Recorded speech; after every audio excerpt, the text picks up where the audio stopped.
Olá, alunos! Sejam bem-vindos a mais uma aula. E na aula de hoje abordaremos o conteúdo de medidas de dispersão. Meu nome é Rafael Ninck de Carvalho e serei o seu professor durante essa aula. Então, na aula de hoje, a gente vai entender um pouquinho o que é o conceito de medida de dispersão, ver as principais medidas de dispersão e aprender a calcular tanto o desvio médio, variância e o desvio padrão. Certo? Para a gente entender o que é uma medida de dispersão, vamos imaginar a seguinte situação. A empresa Pedal e Cia SA, analisando as vendas de dois produtos durante uma semana, observou que produto A e B, na segunda-feira o produto A vendeu 10 unidades e o segundo vendeu 20 unidades. Na terça, 12 unidades do produto A, 2 do produto B e assim sucessivamente. Se você observar, as vendas estão diferentes quantidades dia a dia da semana.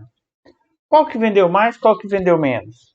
Então, se nós fizermos uma somatória, eu teria aqui então 50. 10 mais 12, 22, 30, 41, 50. E o produto B, 50. Então, ambos os casos, tanto o produto A quanto o produto B, tem uma venda de 50. Se formos fazer a média para o produto A, como a média é a somatória dos valores dividido pela quantidade, e já temos que a somatória é 50, dividido por 5 dias, significa que o produto A vende, em média, 10 unidades. Se fizermos o mesmo com o produto B, x média é igual à somatória de todos os valores dividido por sua quantidade, ou seja, 50 dividido para 5, 10. Também tem uma mesma média. Vender em média 10 produtos por semana. Agora, observe que o comportamento do produto A oscila pouco. Você tem 10, que é exatamente a média, 12, que é um valor próximo da média, 8, que é um valor próximo da média, 11, que é um valor próximo da média, e 9 também é um valor próximo da média. Enquanto que o produto B teve um pico de venda de 20, mas também teve um vale, poucas vendas na terça-feira, só vendendo 2 unidades. Então, o produto B ele encontra-se um pouco mais distante em relação à média, mais divergente da média, mais distante da média. Só que, em estatística, a gente precisa numerar, quantificar esse evento, essa dispersão. Então, as medidas de dispersão vai quantificar como os dados estão dispersos se você fosse colocar em uma linha reta. Se eu fosse colocar numa linha reta, numa linha numérica, a média está aqui, o produto A vai estar valores mais próximos da média. Você teria aqui, então, o 9, o 8, teria o 11 e teria o 12. Os valores estão próximos da média. Enquanto que o produto B estão localizados, os pontos que representam os produtos estão localizados mais distantes desse centro, dessa medida de tendência central, que é a média. Então, quanto mais distante, mais dispersos os dados estão. E as medidas de dispersão vai traçar exatamente essa característica, o quão homogêneo um dado é ou quão heterogêneo, mais diversificado esses dados são. Um exemplo, se pegarmos a renda, a gente, principalmente aqui no Brasil, tem uma dispersão muito maior. Você tem uma média e os dados se dispersam em relação a essa média. Tem pessoas ganhando muito poucos e tem pessoas ganhando valores muito altos. Então, quanto maior essa diferença, maior a desigualdade social. Então, quantificando essa dispersão, a gente utiliza as medidas de dispersão. Dentre as medidas de dispersão, a mais simples é a amplitude total, que a gente já viu em aulas anteriores. A amplitude total para o produto A, por exemplo, eu teria que pegar qual foi o meu maior valor encontrado e o menor valor encontrado. Então, para o produto A, o maior valor que a gente observou foi 12 e o menor 8. Então eu digo que os dados variam de 8 até 12, que vai dar uma variação de 4 produtos entre a menor venda e a maior venda. Já o produto B, eu peguei uma variação máxima de 20 produtos e a mínima de 2 produtos diários. Teve uma variação maior. Então, por aqui a gente já consegue enxergar que o produto B teve uma variação maior, enquanto que o produto A teve uma variação menor. Só que a amplitude, por ser simples e rápida, ela te dá um panorama, mas ela exclui os pontos que estão ali no meio. Então, se você tem a venda durante um ano, você pegar só a maior venda e a menor venda, você está excluindo o que aconteceu no restante do ano todo. Então, se eu fiz uma entrevista, por exemplo, com a população brasileira, verificando qual a sua idade, e eu pegar somente a pessoa mais velha e a pessoa mais nova para traçar essa variação, eu vou excluir todo o restante da população brasileira. Então, a amplitude total não é muito utilizada, principalmente se o seu conjunto de dados for gigantesco, porque você vai excluir a maior parte das informações. Então, para isso, a gente poderia até pensar em verificar o quanto que cada elemento estão variando em relação a um ponto central. E o ponto central mais utilizado é a média, já que é uma das medidas de tendência central que vimos em aulas anteriores, que leva em consideração todo o teu rol de dados, todo o teu conjunto de dados. Tá? Então, o desvio médio é a média entre os desvios absolutos dos elementos de um conjunto de dados.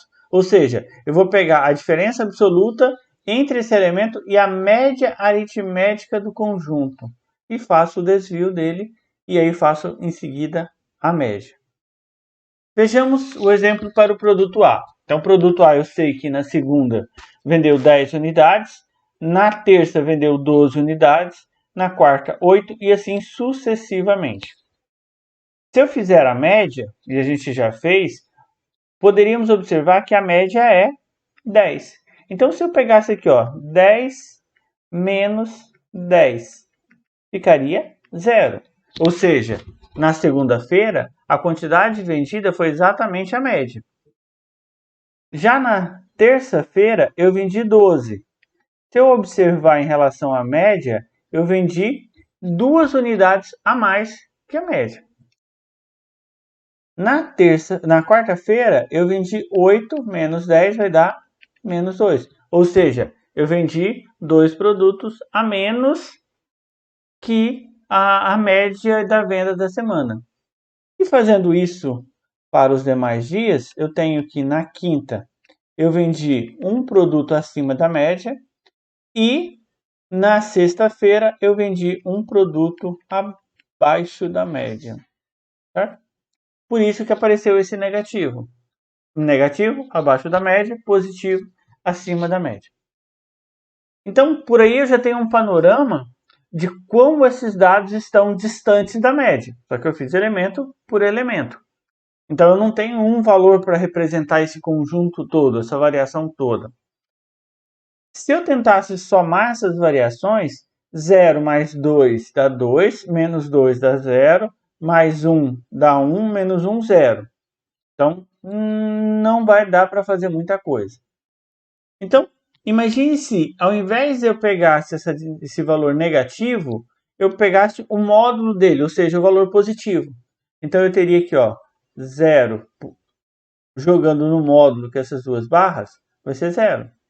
O módulo de 2 vai ser 2. O módulo de menos 2 vai ser 2. Já que o módulo, ou também valor absoluto, vai transformar tudo em valores positivos. certo? Então, aqui eu já consigo somar.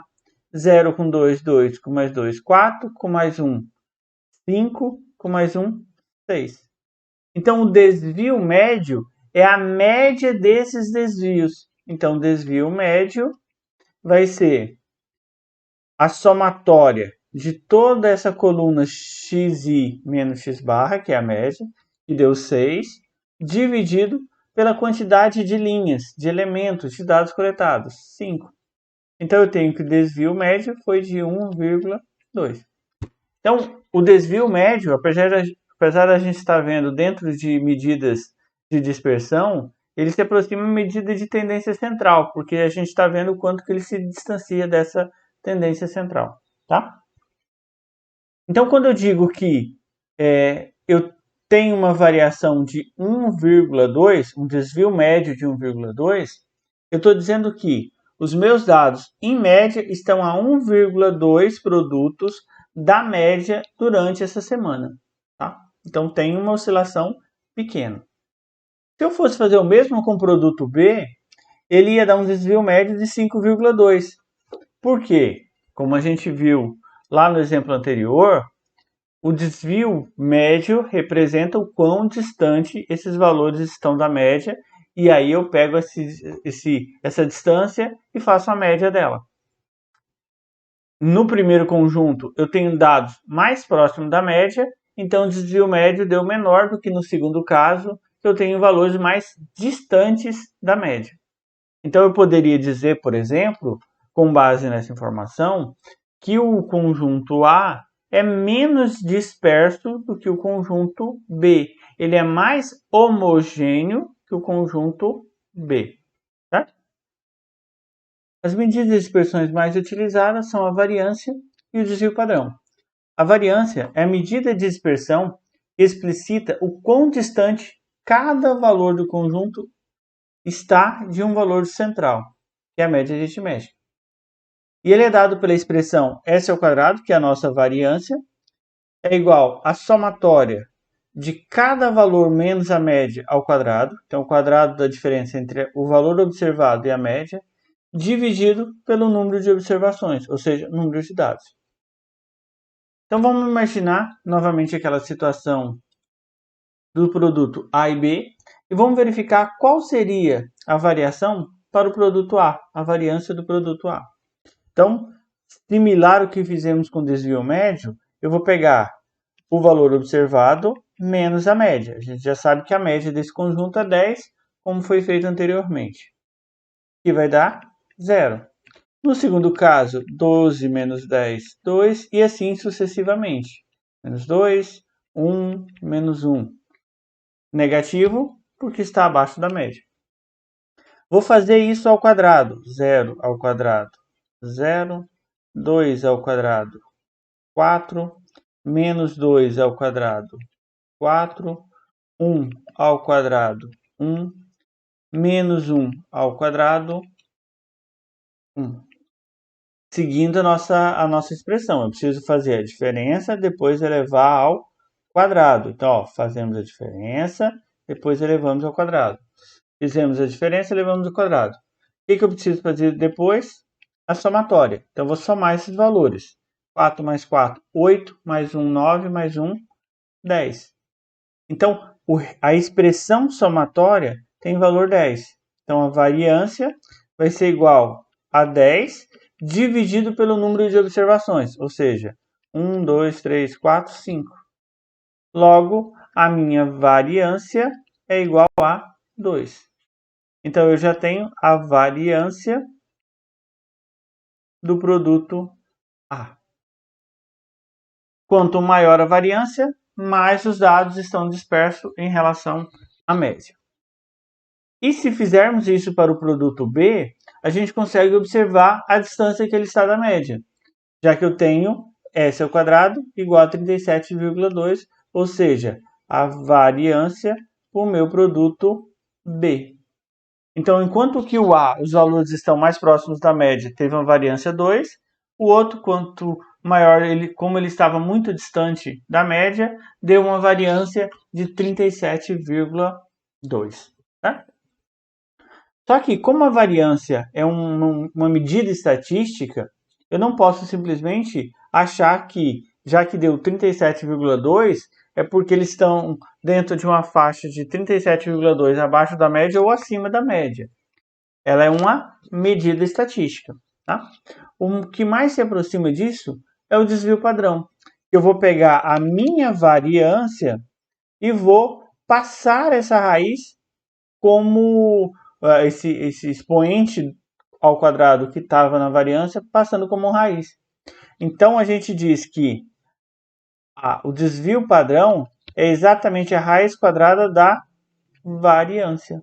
Então, se eu já tenho a variância, basta eu tirar a raiz quadrada que eu já consigo achar o desvio padrão. Tá? Por exemplo, no produto a variância é 2, então eu faria o quê? O desvio padrão vai ser exatamente a raiz quadrada de 2, porque eu tiro esse expoente e passo como raiz. Fica, ó, S raiz de 2, que vai dar aproximadamente 1,41. Certo? Então, a raiz quadrada de 2, 1,41.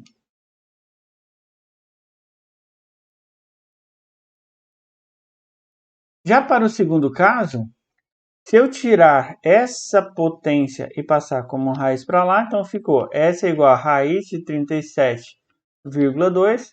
S vai dar 37, tirando a raiz quadrada, 37,2 tirando a raiz quadrada, vai dar aproximadamente 6,1. Aproximadamente. Então, o que esses valores explicitam para a gente?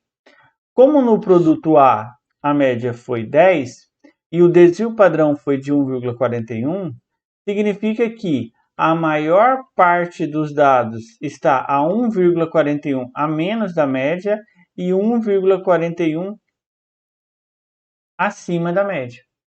Enquanto que no produto B, a maior parte dos dados estão a 6 pontos abaixo da média e 6,1 acima da média. A maior parte dos dados estão nessa faixa. Ou seja, aqui ia ser 3,9 até uma faixa de 16,1. A maior parte dos dados. Se você tiver um conjunto grandioso de dados, a maior parte vai se concentrar dentro dessa faixa de valores. Tá? E essa faixa, a gente poderia expressar isso através de porcentagem. Para isso, a gente usa o coeficiente de variação. Por exemplo, para o produto A, que teve um desvio padrão de 1,41, eu poderia fazer que o coeficiente de variação vai ser o desvio padrão, 1,41, dividido pela média, que do conjunto do produto A era 10, vezes 100. Então, o coeficiente de variação vai ficar 1,41 dividido para 10, 0,141, vezes 100. Isso vai dar um coeficiente de variação de 14,1%. Então, ele tem uma variação de 14,1%. Enquanto que se eu fizesse para o produto B, eu ia ter um coeficiente de variação de 61% aproximadamente. Então, a gente consegue observar que em relação à média, o produto A varia em média 14,1%, aproximadamente 14,1%, enquanto que do produto B, a variação em relação à média chega a 61%. Então, os dados são bem mais dispersos, certo? E para que a gente poderia utilizar, por exemplo, o desvio padrão? Se eu quero um produto que me garanta uma venda homogênea, ou eu consiga ter uma previsão maior da venda, eu vou pegar um produto que tenha essa constância ou essa variação pequena em relação à média. Essa dispersão tem que ser pequena. Então significa que todos os dias eu vou vender mais ou menos a mesma quantidade, ou próximo da mesma quantidade. Tá? Então fica a nossa referência depois, no final, para vocês consultarem e irem além do que foi trabalhado durante a aula, certo?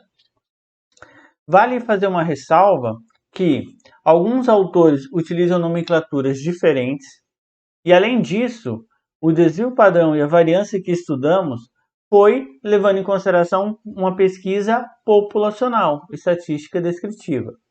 Se eu tivesse apenas uma amostra desse conjunto de dados, é utilizado a subtração de um elemento na hora de fazer a divisão. Para quê? Para eu fazer apenas uma correção para garantir que esse desvio padrão eu possa inferir para a população. Então, a única diferença seria subtrair 1 no denominador na hora de dividir. Tá? Então, aqui, quando eu estou me referindo a uma amostra. Até a próxima aula e veremos um pouquinho mais sobre tabelas e gráficos.